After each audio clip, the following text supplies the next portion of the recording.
नमस्कार दोस्तों आज हम आपके साथ श्रीमद् भगवत गीता के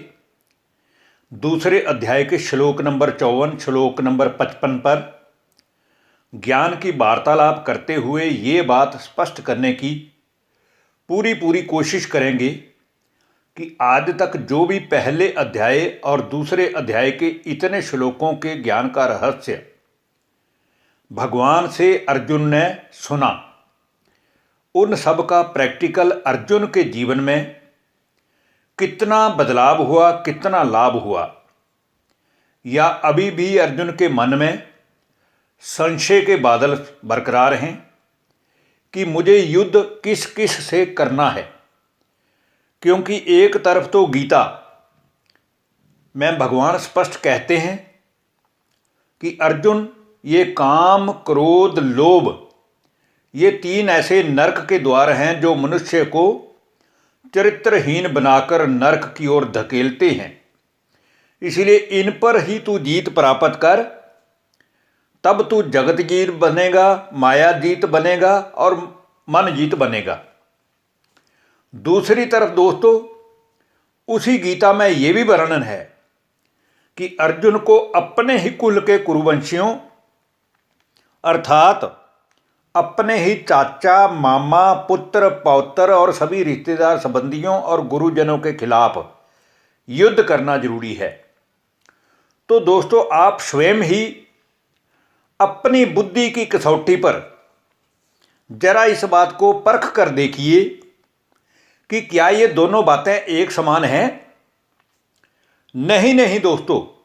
किसी को भी आपस में लड़ाई करने की शिक्षा, ये बात तो हमें अपने लौकिक जन्म देने वाले कभी माता पिता भी नहीं देते हैं कि एक दूसरे से लड़ो। तो जरा सोचिए, जिस भगवान को हर कोई दुख की घड़ी में सुखी होने के लिए पुकारता है, निर्धन है तो वो धनवान हो जाने के लिए पुकारता है, पतित मनुष्य है तो पावन बनने के लिए पुकारता है, और विषयी पुरुष जो हैं वो भी मंत्रों में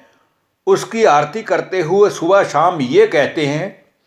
कि विषय विकार मिटाओ, पाप हरो देवा। तो आखिर भी गीता के वास्तविक ज्ञान की हकीकत क्या है?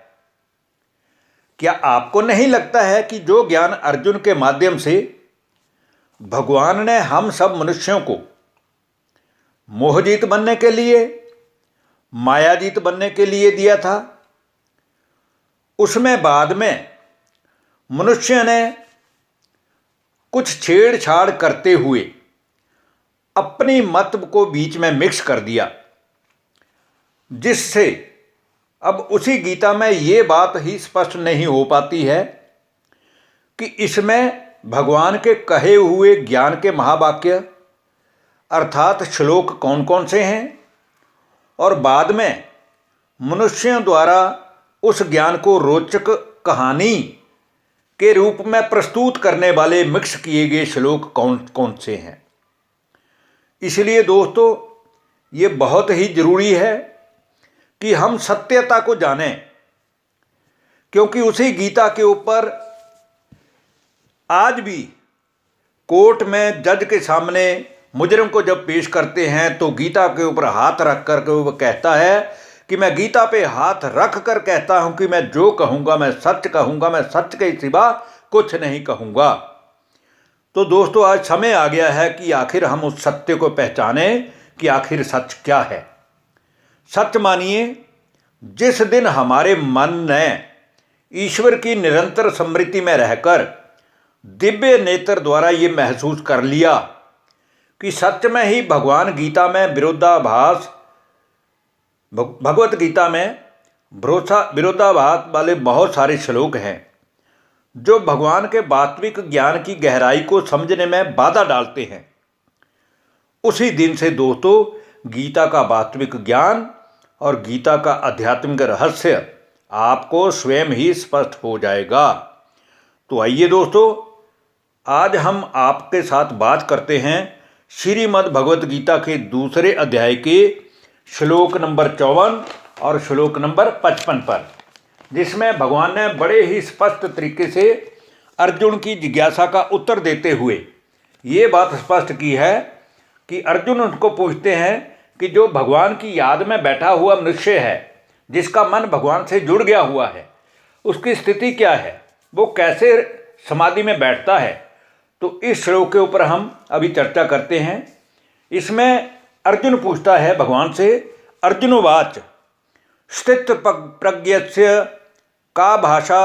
समाधिस्थस्य केशव स्थित ही किम प्रभाषेत किमासीत ब्रजेत किम। इसमें अर्जुन ने पूछा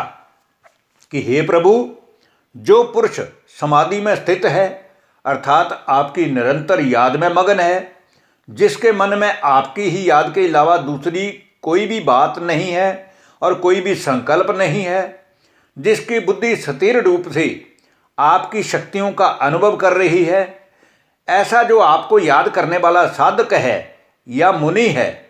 जिसके मन बुद्धि से आप तक संबंध कायम कर लिया है, वो स्थिर बुद्धि पुरुष कैसे बोलता है, कितना बोलता है और क्या बोलता है, कैसे आपकी निरंतर याद में वो बैठता है अर्थात उसके बैठने की विधि क्या है, और वो चलता कैसे है अर्थात उसकी चलन कैसी होती है।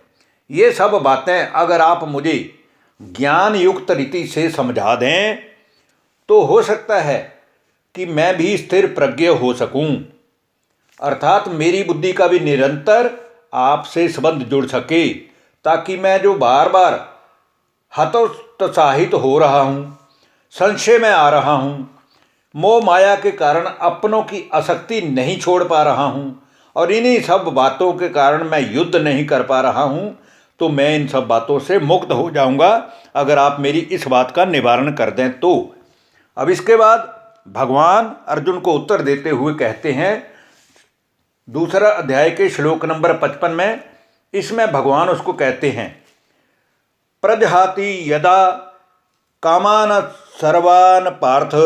मनोगतान आत्मन्य बात्मना तुष्ट स्थित प्रज्ञ सतदोच्यते। इसमें भगवान कहते हैं कि हे अर्जुन, जिस समय में कोई भी पुरुष मन में उत्पन्न होने वाले व्यर्थ संकल्पों विकल्पों से मुक्त हो जाता है, अर्थात मन में स्थित संपूर्ण कामनाओं और इच्छाओं का त्याग करके ये समझता है कि मुझे तो बस भगवान को ही पाना है, मेरा तो लक्ष्य एक ही है कि मुझे कैसे भी करके अपने मन बुद्धि को भगवान के साथ जोड़ना है, मुझे तो भगवान से ही गुण और शक्तियाँ प्राप्त करते हुए उनकी शक्तियों का अपार अनुभव करना है और अपना जीवन हर्षित मुख और चरित्रवान बनाना है। और जो कभी किसी से नफरत व घृणा नहीं करता है, जो सबको ईश्वर की संतान आत्मा आत्मा भाई भाई समझता है, उस समय में ऐसा समझना चाहिए कि उसकी बुद्धि का संयोग परमात्मा से हो गया है, अर्थात वो स्थिर प्रज्ञ हो गया है। इस श्लोक के माध्यम से भगवान ने अर्जुन को यही बताया कि जिस समय जो मनुष्य मेरी याद में स्थित होता है और संपूर्ण कामनाओं का त्याग करते हुए मन बुद्धि से मुझे ही याद करता है, उस समय वो आत्मा से आत्मा में ही संतुष्ट रहता है, उसी काल में उसको स्थिर प्रज्ञ कहा जाता है। धन्यवाद। नमस्कार दोस्तों।